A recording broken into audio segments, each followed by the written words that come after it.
Assalamualaikum warahmatullahi wabarakatuh.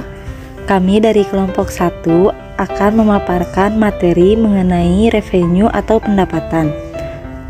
Pokok pembahasan dalam materi ini yaitu yang pertama, definisi, karakteristik, dan klasifikasi pendapatan.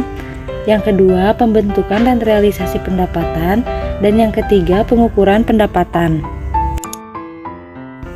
Yang anggotanya terdiri dari Ajelia Amelda, Ajeng Retna Gumilang, dan Mega Destia. Pendapatan sering disebut sebagai revenue. Pendapatan dan keuntungan atau laba merupakan komponen dari penghasilan. Untuk perusahaan pada umumnya, pendapatan berasal dari kegiatan utama yang tercermin pada penjualan output perusahaan, yang berarti dinyatakan dalam jumlah aliran masuk kotor.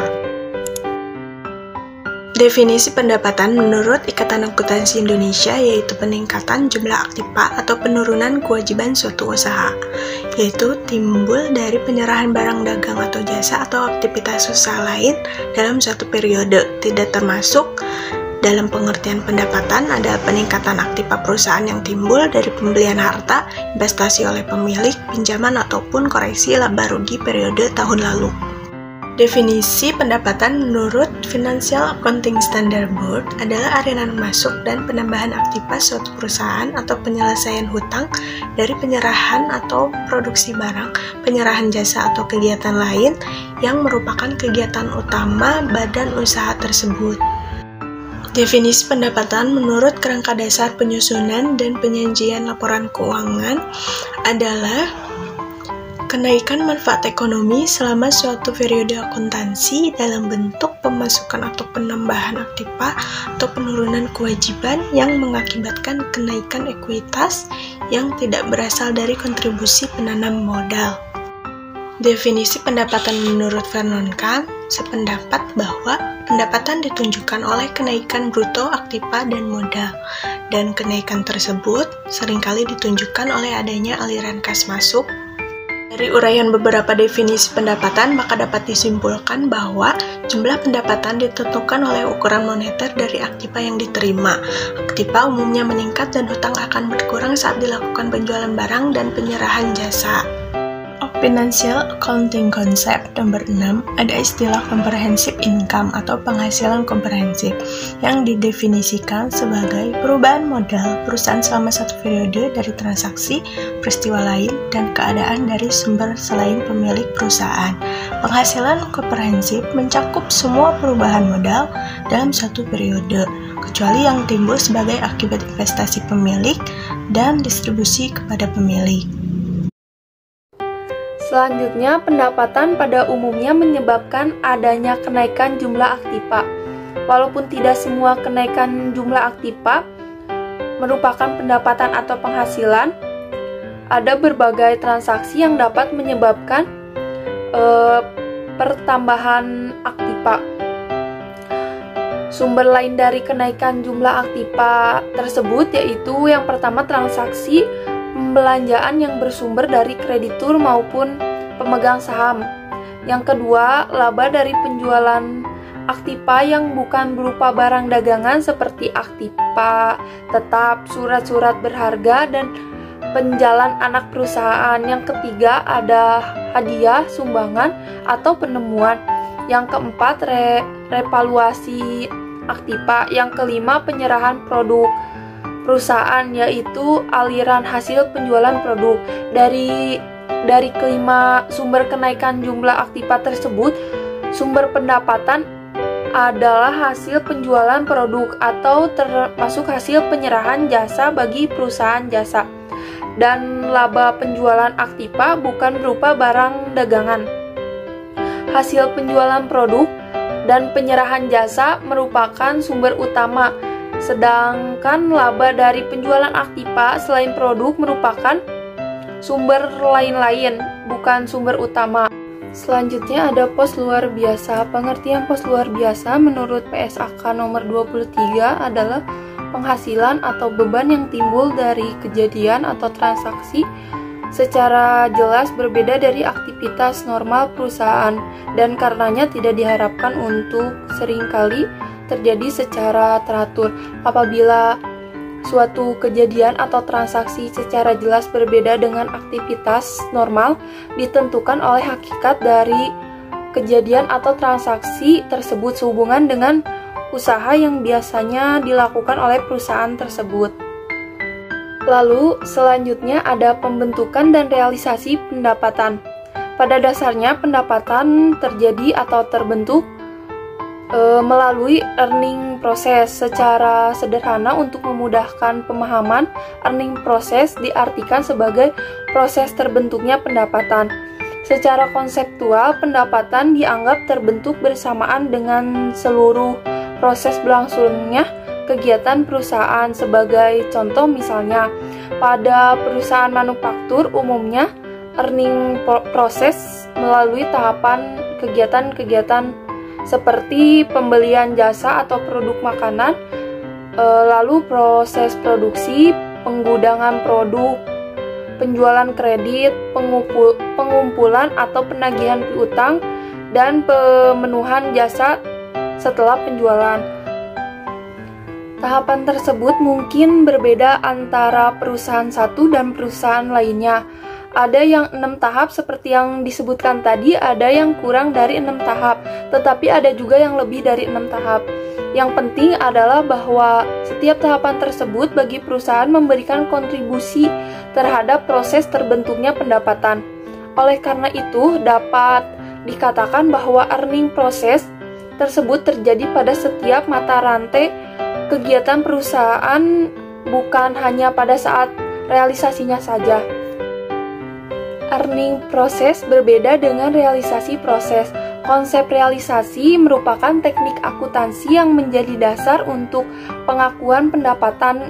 Dalam konsep ini, realisasi ditandai dengan diterimanya kas atau kesanggupan membayar dari pihak pembeli produk atau jasa yang dihasilkan perusahaan.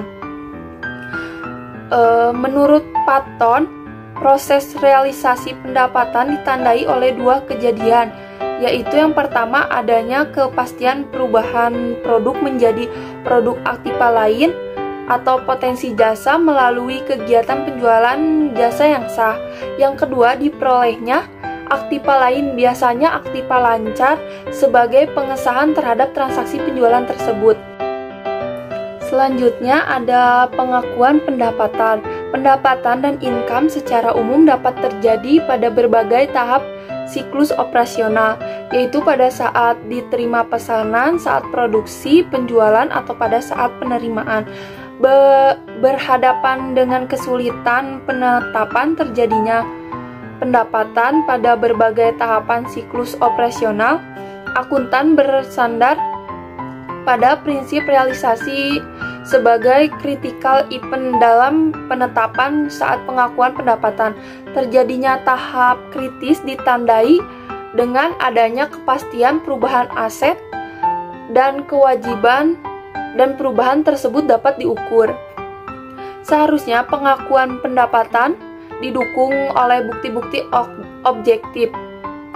Yang menjadi masalah dalam pengakuan pendapatan adalah mencari satu dasar pengukuran yang objektif tentang kenaikan nilai dan didukung adanya bukti-bukti yang cukup, sehingga muncul pertanyaan pada titik mana selama proses terbentuknya pendapatan atau earning process tersebut dapat dicatat sebagai pendapatan. Permasalahan tersebut didasari kebiasaan di dalam praktik atau standar akuntansi bahwa prosedur yang dianut untuk mencatat pendapatan semestinya didasarkan pada proses atau dasar yang jelas. 3 kriteria yang diajukan Vernon Kam untuk pengakuan pendapatan yaitu pengukuran nilai aktiva. Kenaikan nilai aktiva menyebabkan kenaikan modal. Kriteria kenaikan nilai aktiva ini mengharuskan adanya keterukuran. Artinya, kenaikan aktiva tersebut harus bisa diukur secara andal dan perlu didukung dengan bukti-bukti yang cukup. Namun demikian, FASB menyatakan bahwa pendapatan dan laba umumnya tidak diakui sampai direalisasi. Kriteria berikutnya yang menyertai keterukuran aktiva yang diperoleh adalah kolektivitas, yaitu bahwa pengukuran nilai aktiva berhubungan dengan kolektabilitas. Kolektabilitas berhubungan dengan periode waktu pos-pos aktiva yang diterima untuk dapat dikonversikan menjadi kas. Lebih lama periode pengumpulan berarti lebih tinggi tingkat ketidakpastian semua kas akan terkumpul.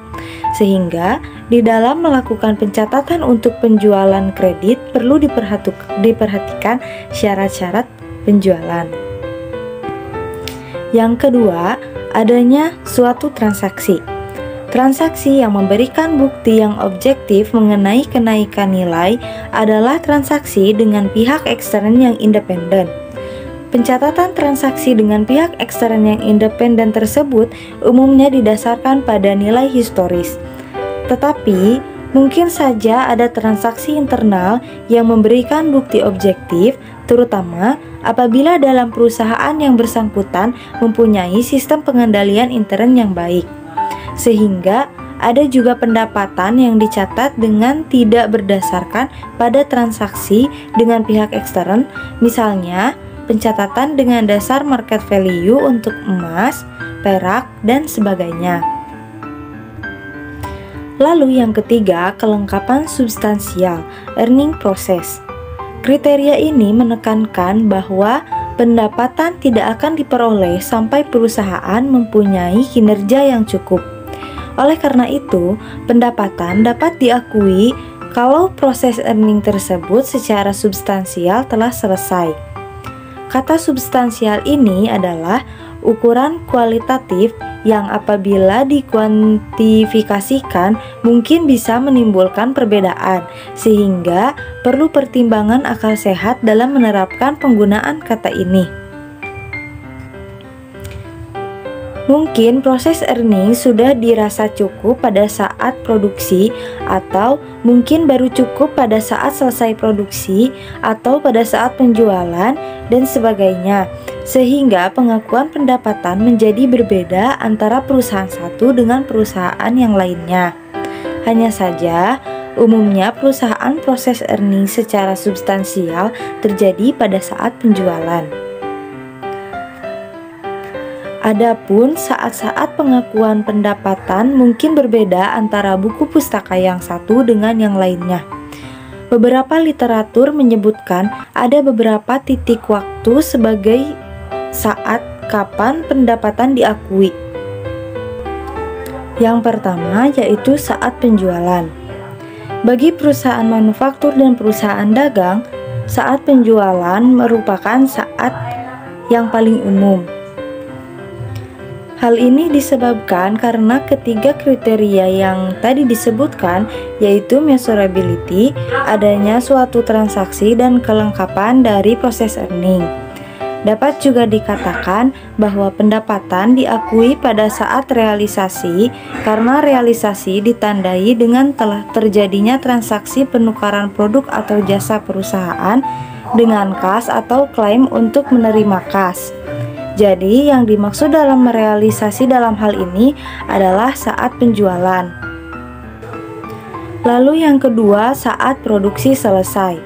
Pengakuan pendapatan pada saat selesai produksi dimungkinkan bila memenuhi syarat-syarat seperti harga jual produk yang dihasilkan dapat ditentukan secara tepat. Lalu, tidak diperlukan kegiatan dan biaya pemasaran yang berarti untuk menjual produk tersebut. Yang ketiga, harga pokok produk yang bersangkutan sulit ditentukan dan satuan-satuan persediaan dapat saling ditukar. Nah, jika keempat syarat tersebut dipenuhi, maka tidak ada masalah untuk mengakui pendapatan pada saat produk selesai produksi. Karena pemenuhan atas keempat syarat tersebut pada dasarnya juga telah memenuhi ketiga kriteria yang dikemukakan Vernon Camp.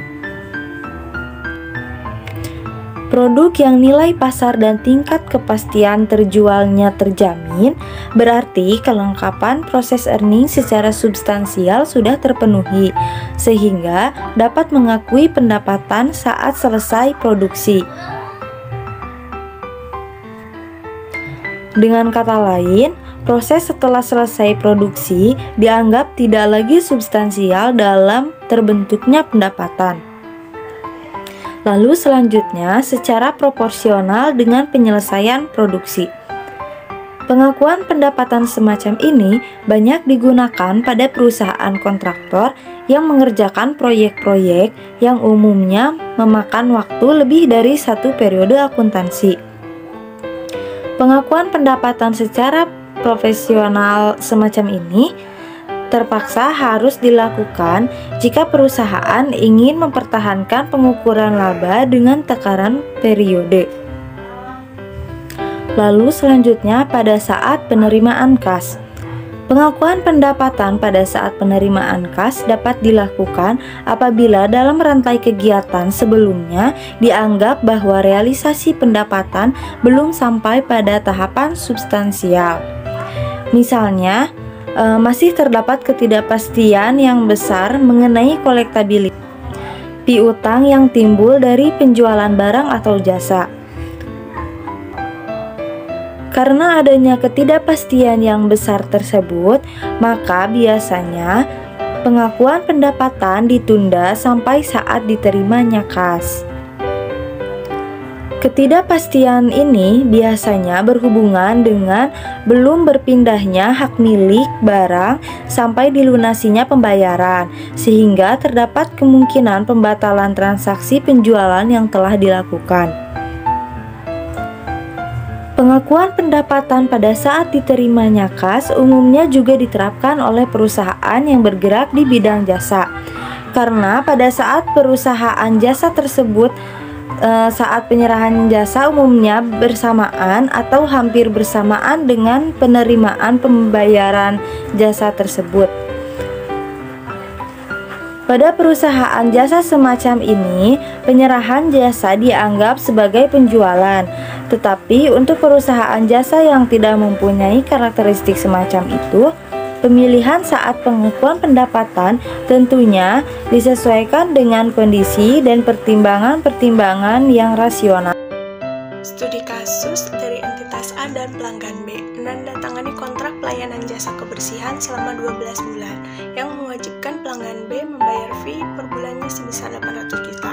Pada saat perjanjian itu berakhir pada tanggal 31 Mei, entitas A tetap memberikan pelayanan jasa kebersihan dan pelanggan B tetap membayar 800 juta per bulan. Perjanjian baru akan ditandatangani mewajibkan pelanggan B membayar 1 miliar per bulan. Perjanjian tersebut ditandatangani pada tanggal 31 Juli yang diterapkan secara prospektif sejak tanggal 1 Juni. Penasihat hukum entitas A menjelaskan bahwa tidak terdapat kewajiban pelanggan B untuk membayar entitas A atas jasa yang diberikan pada bulan Juni dan Juli sebelum perjanjian baru tersebut ditandatangani, sehingga tidak terdapat kontrak pada bulan Juni dan Juli. Karena kontrak lama berakhir pada tanggal 31 Mei, entitas A mencatat pembayaran bulan Juni dan Juli sebesar 1 miliar 600 juta yang dicatat pelanggan B sebagai pendapatan. Hanya apabila pelaksanaan pemberian jasa bulan tersebut telah selesai secara substansial, semua pembayaran sebesar 1 miliar 600 juta telah ditagih dan tidak dapat dikembalikan. Apabila kondisi tersebut belum terpenuhi, entitas A menangguhkan pengakuan pendapatannya sebesar 1 miliar 600 juta dan mengakuinya sebagai liabilitas hingga terdapat kontrak yang dapat dipaksakan. Entitas A mengakui 2 miliar per 31 Juli secara kumulatif catch up atau 1 miliar untuk setiap bulannya apabila perjanjian baru berlaku efektif. Namun, jika telah ditentukan bahwa kontrak baru dianggap berlaku pada tanggal 1 Juni, walaupun tidak terdapat perjanjian formal pada tanggal 31 Juli, pendapatan akan terus diakui basis bulanan berdasarkan penafsiran legal dan hak kewajiban masing-masing pihak. Entitas A menaksir jumlah imbalan variabel yang diterima, penandatanganan kontrak pada tanggal 31 Juli dianggap sebagai penyesuaian terhadap imbalan variabel dari modifikasi kontrak. Sekian presentasi dari kami, terima kasih atas perhatiannya. Silahkan jika ada yang mau ditanya, boleh langsung ditanyakan.